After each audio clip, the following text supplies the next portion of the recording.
வணக்கம். முதல்ல புதுச்சேரியில் வாழ்கிற வழக்கறிஞர் சங்கத்துக்கு என்னுடைய பணிவான வணக்கத்தையும் அன்பையும் சொல்லி உங்களை பாராட்டி மகிழ்கிறேன். ஒட்டுமொத்த பெண் குழந்தையை பெற்றெடுத்த பெற்றோரின் சார்பில் ரொம்ப அழகான விஷயம் செஞ்சுருக்கீங்க. இன்றைக்கி இதே மாதிரி தமிழகத்தில் இருக்க வழக்கறிஞர் சங்கமும் இது மாதிரி ஒரு அறிவிப்பை தெரிவிச்சிங்கன்னா எல்லா பெற்றோர்களும் உங்களுக்கு காலமெல்லாம் கண்ணியப்பட்டவர்களாக, வணக்கம் சொல்லுவவர்களாக, அன்பு மிகுந்தவர்களாக நாங்கள் இருப்போம்.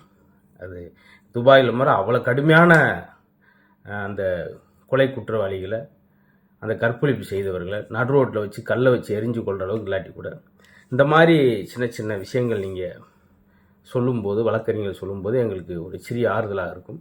அடுத்தடுத்து ரொம்ப பெண் குழந்தையை பெற்றெடுத்த பெற்றோருக்கு ஒரு மன நிம்மதியாகவும் இருக்கும். அதே மாதிரி தயவுசெய்து நீங்களும் அதை சொல்லுங்கள். காலம்புறா வழக்கறிஞர் சங்கத்துக்கு இந்த தமிழர்களும் தமிழச்சிகளும் கடமைப்பட்டவர்களாக இருப்போம். அதில் ஆண் குழந்தைகள் வர இன்றைக்கெலாம் வாசிக்கிற திறனே போயிடுச்சு. இப்போ பூங்காவுக்கு அந்த வாக்கிங் போயிட்டு வந்து பார்க்குறேன், எல்லா பசங்களும் அப்படி தனித்தனியாக உட்காந்து அப்படி செல்ஃபோன், அது எந்த வகையில். அதே போல் இப்போ சமீபத்தில் செய்திகளை புரட்டினாலே போதை வஸ்துகள் பெருகி போச்சு. போதையில் இருக்கிறவன் என்ன செய்ய வேண்டிய தெரியாது. அதனால் பெண் குழந்தை வெளியே நடமாட முடியாத சூழல் இருக்க இந்த மாதிரி சூழலில் இந்த புதுச்சேரி வாழ்கிற வழக்கறிஞர் சங்கம் மாதிரி நம்ம ஊர்லேயும் குறிப்பாக இந்த சிறுமிகளுக்கு ஏற்படுகிற அந்த பலாத்காரத்துக்கு, அந்த குற்றவாளிக்கு நாங்கள் உறுதுணையாக இருக்க மாட்டோம் என்று சொல்லி நம்ம தமிழகத்தில் வழக்கறிஞர்கள் தயவுசெய்து அந்த அறிவிப்பை வெளியிடுங்கள். அப்போ தான் குற்றங்கள் குறையும், எதிர்காலத்தில் பெண் குழந்தை ஆரோக்கியமாக இருக்கும் என்று சொல்லி ஒட்டுமொத்த பெண் குழந்தையின் பெற்றோர் சார்பில் உங்களை அன்பு வேண்டுகோள் வைக்கிறேன்.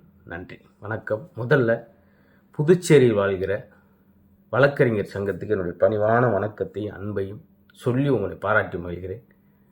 ஒட்டுமொத்த பெண் குழந்தையை பெற்றெடுத்த பெற்றோரின் சார்பில் ரொம்ப அழகான விஷயம் செஞ்சுருக்கீங்க. இன்றைக்கி இதே மாதிரி தமிழகத்தில் இருக்க வழக்கறிஞர் சங்கமும் இது மாதிரி ஒரு அறிவிப்பை தெரிவிச்சிங்கன்னா எல்லா பெற்றோர்களும் உங்களுக்கு காலமெல்லாம் கண்ணியப்பட்டவர்களாக, வணக்கம் சொல்லுவவர்களாக, அன்பு மிகுந்தவர்களாக நாங்கள் இருப்போம்.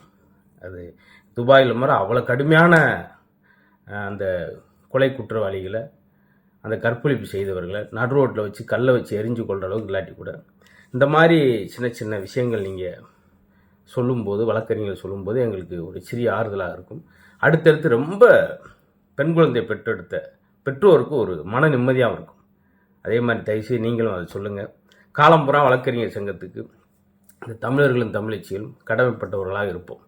அதில் ஆண் குழந்தைகள் வர இன்றைக்கெலாம் வாசிக்கிற திறனே போயிடுச்சு. இப்போ பூங்காவுக்கு அந்த வாக்கிங் போயிட்டு வந்து பார்க்குறேன், எல்லா பசங்களும் அப்படி தனித்தனியாக உட்காந்து அப்படி செல்ஃபோன், அது எந்த வகையில். அதே போல் இப்போ சமீபத்தில் செய்திகளை புரட்டினாலே போதை வஸ்துகள் பெருகி போச்சு.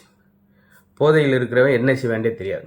அதனால் பெண் குழந்தை வெளியே நடமாட முடியாத சூழல் இருக்க இந்த மாதிரி சூழலில் இந்த புதுச்சேரி வாழ்கிற வழக்கறிஞர் சங்கம் மாதிரி நம்ம ஊர்லேயும் குறிப்பாக இந்த சிறுமிகளுக்கு ஏற்படுகிற அந்த பலாத்காரத்துக்கு, அந்த குற்றவாளிக்கு நாங்கள் உறுதுணையாக இருக்க மாட்டோம் என்று சொல்லி நம்ம தமிழகத்தில் வழக்கறிஞர்கள் தயவுசெய்து அந்த அறிவிப்பை வெளியிடுங்கள்.